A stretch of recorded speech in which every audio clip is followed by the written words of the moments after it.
زلزال من العيار الثقيل. بونو يعود إلى أوروبا عقب كأس العالم للأندية. الفتح يغازل نجم الهلال. طلب رسمي لشراء اللاعب في الصيفية.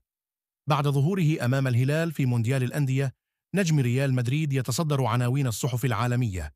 الهلال يرغب في صفقة بعينها هذا الصيف. تفاصيل مثيرة. تمويه وخداع للهلال. رسالة من أوسيمين بشأن مستقبله. اللهم صل وسلم وبارك على سيدنا محمد وعلى آله وصحبه أجمعين.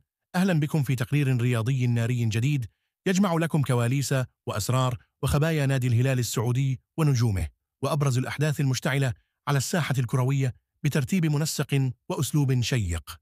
لو أنت من عشاق الكرة السعودية وأخبار الزعيم، اشترك فورا في القناة وفعل زر الجرس عشان توصلك كل أخبار الانتقالات والمفاجآت لحظة بلحظة. بات الحارس المغربي لفريق كرة القدم بنادي الهلال ياسين بونو قريبا للغاية من العودة إلى القارة الأوروبية، وذلك عقب انتهاء منافسات كأس العالم للأندية المقامة حاليا.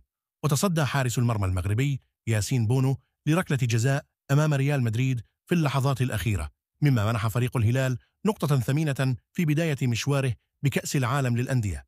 وبحسب صحيفة فوتوسبور التركية، فإن بونو يقترب من الانتقال للدوري التركي رفقة زميله ومواطنه يوسف النصيري.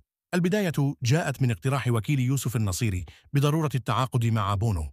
وأوضح الوكيل مفاجأة من العيار الثقيل بأن بونو غير سعيد في المملكة العربية السعودية، على الرغم من تألقه اللافت، حيث يرغب في العودة إلى الأجواء الأوروبية، خصوصا بعد مشاركته المتميزة في كأس العالم للأندية، واعتقاده بأنه ما يزال قادرا على تقديم مستويات كبيرة في البطولات الأوروبية.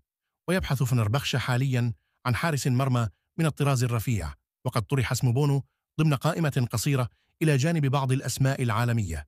ذكر تقرير صحفي هام مسؤول الفتح شراء المدة المتبقية في عقد اللاعب عبد الله رديف من نادي الهلال خلال الميركاتو الصيفي المقبل لتدعيم صفوف الفريق بسبب نقص في عدة مراكز. توقع مباريات ونتائج كأس العالم للأندية. رديف يشارك في قائمة الهلال المشاركة ببطولة كأس العالم للأندية خلال المجموعة الثامنة ريال مدريد وباتشوكا المكسيكي وريد بول سالزبورغ النمساوي.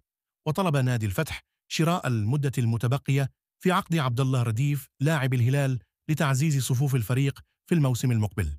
ويسعى مسؤول الفتح لتعزيز صفوف الفريق بعدد من الصفقات تلبية لرغبة المدرب البرتغالي جوزيه غوميز في معالجة النواقص الحالية.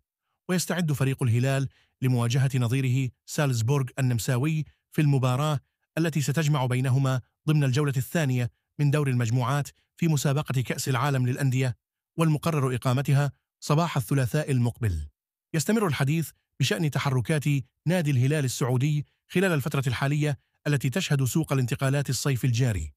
الهلال يسعى للتعاقد مع لاعب خط وسط، وحسب التقارير الأخيرة الهلال يريد التعاقد مع لاعب في مركز خط الوسط هذا الصيف. الإدارة تؤمن بأن مستوى الفريق الحالي جيد في منطقة الوسط، ولكن التعزيز في هذا المركز سيزيد من قوة الهلال.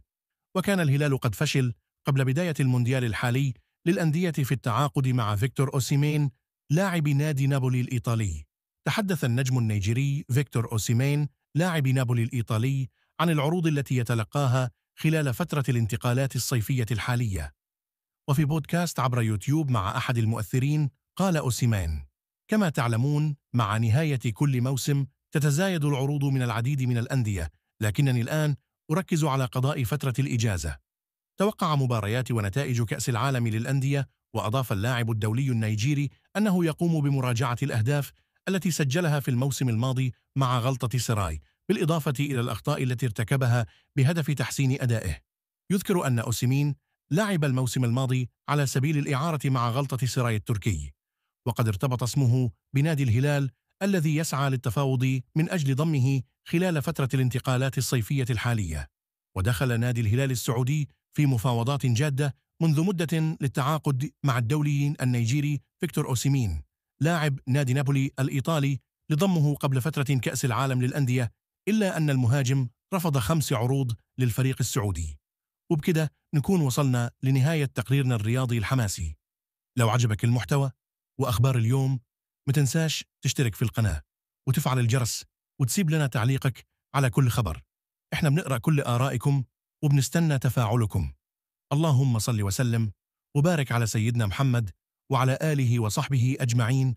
خليك دايما في قلب الحدث وانتظر تقاريرنا الجاية